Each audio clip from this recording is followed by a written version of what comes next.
everybody, welcome back to Katarina's Garage. My name is Katarina Lloyd. As you can see, I'm in front of Papa Smurf again, and this time we're gonna see if we can get the brakes working. Now, there's a couple of issues with trying to do that with the current master cylinder because there's just like so much crap inside of it. Like, I think the diaphragm inside is completely gone, so that's why I have this, which it's used. I just picked it off the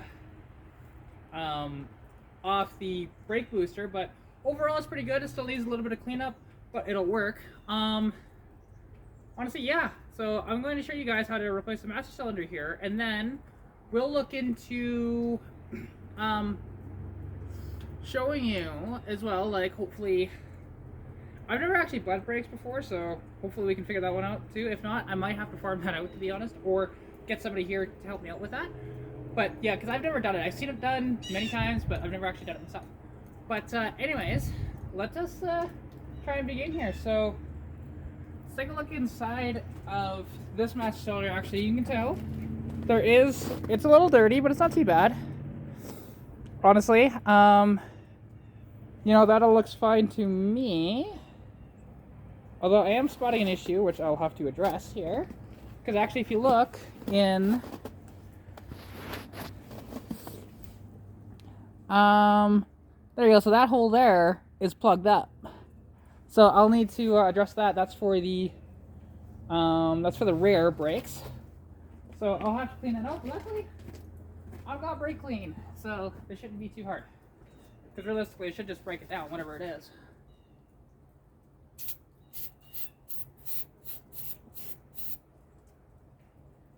There you go, just like that. Now see, the other thing you can do with this too is, unfortunately, my air compressor, I do not have the correct fittings to use my air chuck. So, the best way to do this actually would be to, you know, put a bunch of brake clean in there, do an air chuck through it, that sort of thing. But unfortunately, I don't have the luxury, so, you know, just getting it all cleaned out, because it's mostly just like dirt and stuff like that in here. Like, if I could find a new master cylinder, I would, but don't have that luxury. I don't have access to a parts washer, so this is the next best thing, right? And yeah, I'm just using straight up brake clean, you know. And yeah, should you be wearing gloves for this? Probably, but honestly, I've got snow around. I can wash my hands pretty quick. Not the end of the world.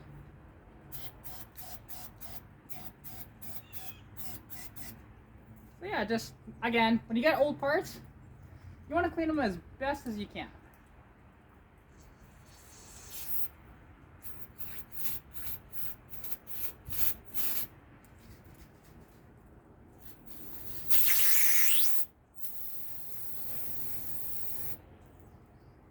There you go, just like that. And that should be good enough. Because also this one has, well, this little thing, right? And that actually goes right in there as kind of a filter thing. So that's quite convenient to have that with this one. And yeah, so anyways, let us begin. So the one thing you're going to need when taking out the master cylinder, although before you take off the master cylinder, you'll want to disconnect the brake lines themselves to the proportioning valves. Now, I'll show you what those look like right here, which actually I'm going to move you over to the other side, but if we take a look, we can see here's the proportioning valves right here, right? Those are both the proportioning valves. So normally you'd want a flare nut wrench, but unfortunately I don't have one. So just be careful, and hopefully I don't strip it. So anyways, let us begin. Yeah, so let me... And you'll need a 12 mil wrench for that, but I don't know for the master cylinder itself. But I don't know the size I'll need for the proportioning valve, so give me a minute. Alright, and let's just tilt it up a tad. There we go, so I found out that it takes 10 mil. So that's kind of convenient. I've got that right here. So yeah, let's see. But first, actually, I want to spray this because I haven't done that yet with some penetrating oil, which is, this is just liquid wrench. You know, there are better penetrating oils out there, yes, but this is what I have access to right now. Because, like, honestly, if I had it, I'd do Aero Croil, actually, because it'll break it down and get it off, like pretty quick, actually. It's kind of nice. So, yeah, gonna do that. And as well, something... Well, actually, I won't mention that yet. I'll wait till the end of the video for that. So, first things first, let's see if we can get these brake lines off.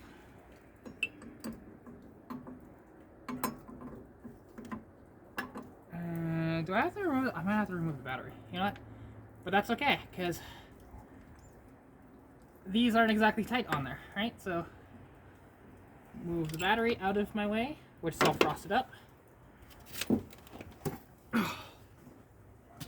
There we go. And now I can turn the wrench much easier on this, get a little more leverage on it. Which I should replace these cables too, but they're actually not that terrible shape. However,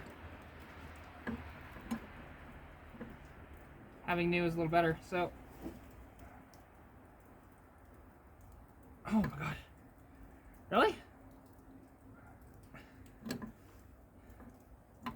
I might not be able to get these lines off without a flare nut wrench. Oh, there we go. Never mind, I was just tightening it like a dumbass. So, okay, now that that one's loose, you know, do this one. And bear in mind, you only have to do the ones of the input to the proportioning valve. You do not need to replace the output, right? So, or take off the output.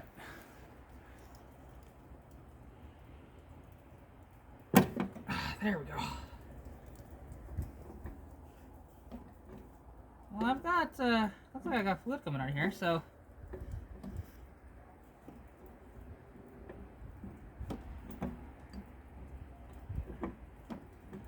Alright, I should. And there we go. And you'll get to a point where you can just do it with your hand and it's much easier.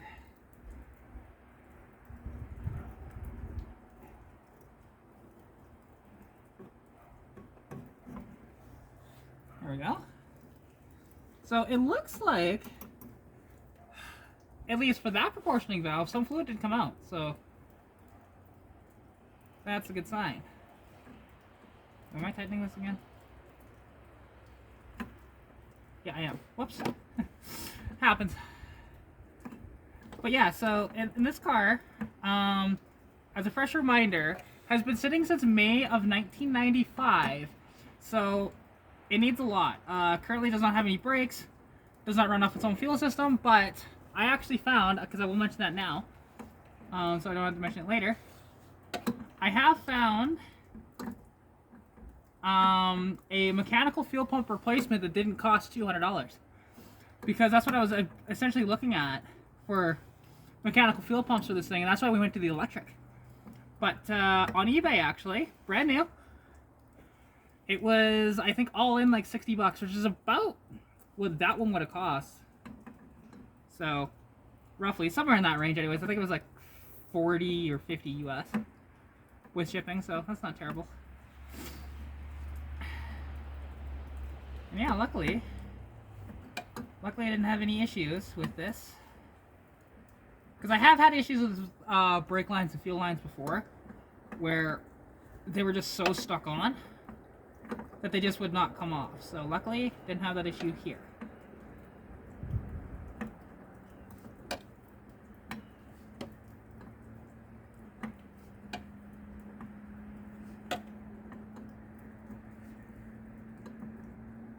Come on. Keep it going. Almost there. And still not at the point where I can use my hand yet. So, like I said, and it's just tedious, right? And that's why I don't really do much editing, is to kind of show you of how long these can realistically take. I'll pause the videos and stuff like that, but it's not very long. It's usually for like 5 or 10 minute intervals. Anyway, so now that that's off, those two lines, now I can tackle the two bolt sections, or the two nuts on this. So actually there's 3 technically. So when looking at the master cylinder, there will be a stud through each side here, right? Both here and here. And there's actually on the one side, which is the passenger side, there's actually two nuts. There's one nut like directly on the base of this, followed by one of these, right? Followed by this little clip thing, and then there is another nut. And all this thing does is make it so. Which line is that? I'm actually looking. It's to keep a line out of the way, anyways. That goes. Oh, that's to the transmission. So yeah, definitely want to keep that on there, right? So still have it, which is good. This one still has it as well, so that's fine. But yeah. So anyways, let us begin. So again, 12mm wrench. Right, you just go down there and see if you can. Oops, that's tightening. But actually, sometimes though, with these, if you're having a really tough time getting old nuts and bolts off, sometimes it's actually better to tighten it just a little bit than loosen it, and sometimes that breaks it. So so you can't actually do it. God, it's so tight in here to work on this. I mean, it's not bad. Like, don't get me wrong. This isn't terrible. I've worked on a lot worse. But it's a small engine bay, that's all. But luckily it's a small engine in the engine bay, so it's not so bad. Because the other thing I want to do, might not do that in this video, but I want to remove the torque canister as well, because it is not needed. Because it's the only emissions thing that this entire car has, and I don't like dealing with emissions, to be honest. We don't have emissions testing here, so there's that.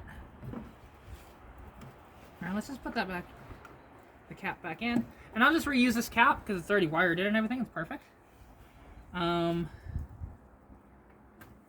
we go. Move that out of the way. Now, and something to do as well so that you don't upset the balance of it. Okay. Now that one will come out relatively easy. Let's just give it a couple more turns just to make sure. Yep. Okay, that's good.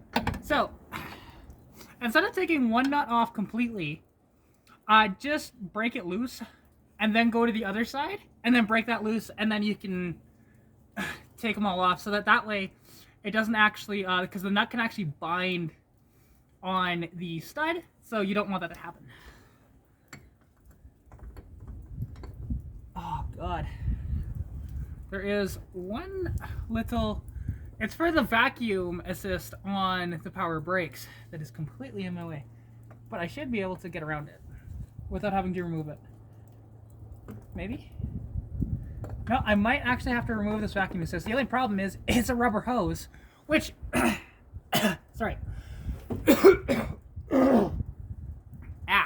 Which it wouldn't be a terrible idea actually to replace all the rubber lines in here, but for now, I'm gonna keep them.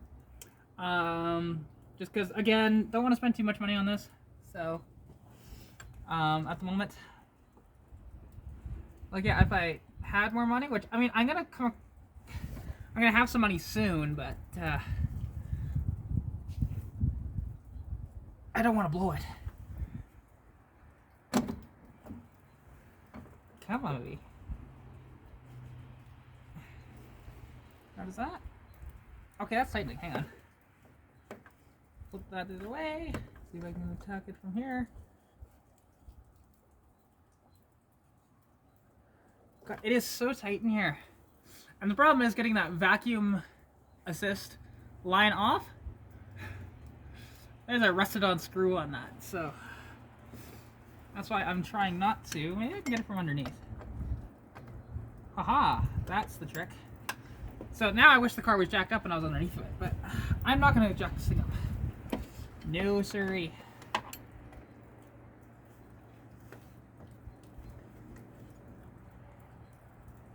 It is so tight in here.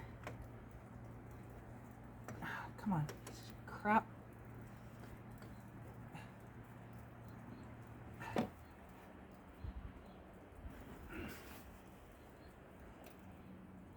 Oh my god.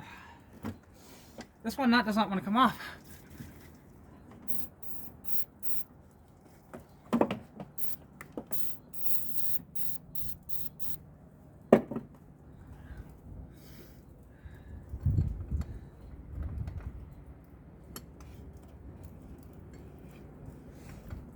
Okay, let's just pause this and get back to it when I actually have this damn thing off, because...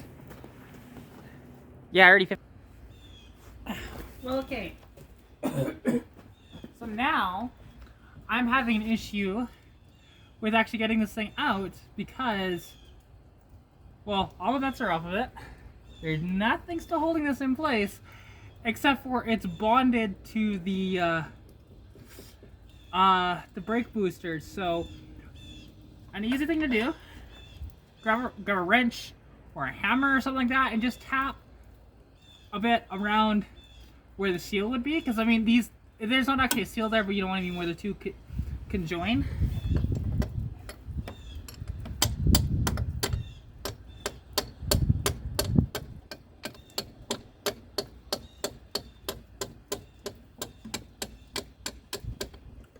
You see, like, that is me actually, like, shaking it.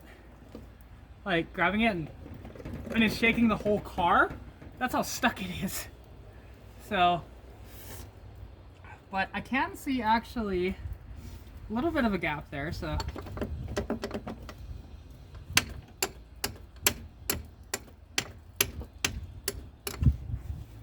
I might need my hammer. Oh wait, hang on. It's getting loose. Come on.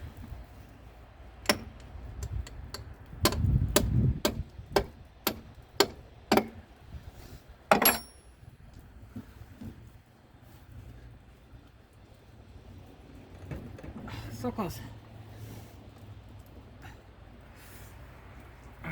Actually, let me grab a screwdriver really quick and so here we go. Now I got a screwdriver, right? I'm just going to try and, might be a little too thick, but actually,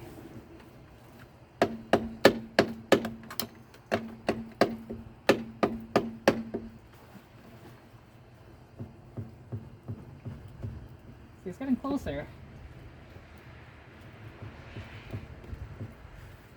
but not quite there yet. And unfortunately, I can't find any of my smaller flathead screwdrivers, so yeah, basically you just want to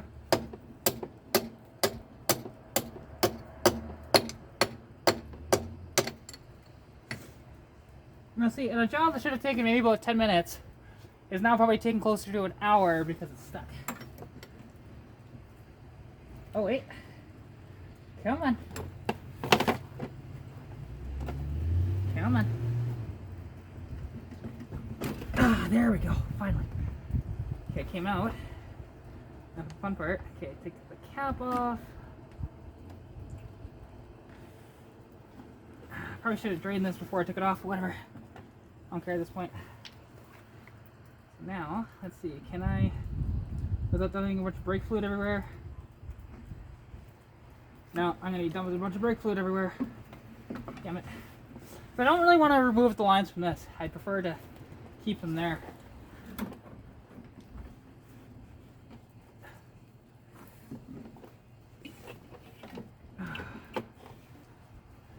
Oh wow, yeah. There's a lot of corrosion inside there, which is what I thought. So, good thing I'm changing this out.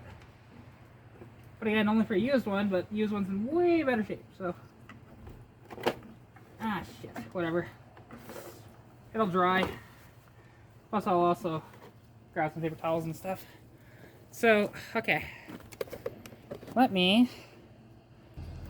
So if we take a look inside this master cylinder here, you'll see all this corrosion around here and actually inside too. So it's a good thing we're replacing this, because that's bad. You know, and that'll happen with brake fluid over time. It'll start to break down and kind of corrode like that, and eat away at rubber and stuff like that when it's not functioning for terribly long. Because if you compare that to this one here, that explains why that one was so stuck on and this one just came off with ease. Because if you take a look here, that's clean, right? So that's why I'm putting this one on. So yeah, now it's just a matter of doing up the bolts again, or the nuts, and getting this one on there. So let us see if we can do that. Oh, also, I do want to mention of how bad that was too. Take a look inside there. Right? Just all that sludge and stuff. Yeah, it's one of the reasons why the brakes didn't work. So, okay, well, you saw me take this off, so I'm going to, well, actually, yeah, there's a lot inside that booster. Do I have to replace the booster as well? I might have to, which would have made this all redundant, and I should have just took off the booster instead. Ah, crap. Well, I mean, hey. You know what? This video has gone on for long enough. Cause yeah, it's, you know, been, hang on, I need to tilt that up. There we go. Yeah, so this video has gone on for long enough. You kind of saw how to do this, right? Obviously, don't do it exactly how I did it, because like, it's preferably that you drain the master cylinder before you take it out. And unfortunately, I might have to replace the booster, which sucks, because I'm not sure if I have to take the dash apart or not for that, or can I access them through here? I don't think so. No, I can't. Crap. So anyways, but it might just be underneath the dash. I'll have to take a look. But yeah, because that booster's probably done too. So, and there's only so much cleaner I can throw through something for it to be good, versus just actually getting it done. But yeah, anyway, so I'll end the video here. Thank you all so much for watching. If you did like the video, please, you know, press the like button. Every little bit helps me to bring you guys more content, and also helps me with the algorithms and stuff. Comment anything you want to see down below as well. Subscribe to the channel if you haven't already, and as well, hope you're staying safe during COVID-19. Good luck with whatever you're working on, and as well, if you want to contact me, you can at Katarina's.garage on Instagram or Katarina's Garage on Facebook. Also, follow me on on TikTok, which is Katarina's.garage as well, if you haven't already. And yeah, that'll about do it. So anyways, I'll chat to you all later. Thank you all so much for watching. Goodbye. Pikachu!